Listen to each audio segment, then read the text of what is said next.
PHP will help us to write the logic of our programs or of our website. It's PHP that will be doing that logic. To use PHP, you need one extra software in your computer. We always use a software called XAMPP.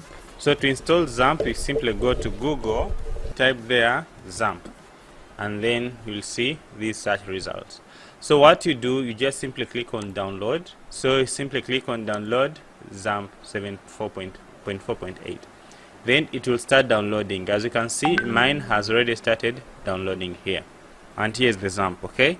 So I'm going to install this XAMPP. So to install XAMPP, just double click on the file that we downloaded, and then to bring you this option. So you have to select yes to click on yes.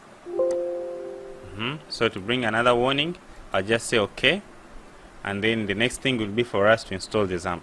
So to install the XAMPP, you just click on next, and then we shall leave everything selected, and then you click on next. So it will tell you that it's going to install on disk C in the folder called XAMPP. But for me, I already have XAMPP, so I'll stop you from here. But what you do, you just say next, next, next, next, and then the XAMPP will be able to do what? To install in your computer. So after successful installation, you'll have a folder on your disk C like this one. So if I come on my disk C, I'll have a folder here called XAMPP, and this inside this XAMPP you'll have your files like these ones. So these files is where you shall be locating in your what? We shall be locating our PHP files or project files.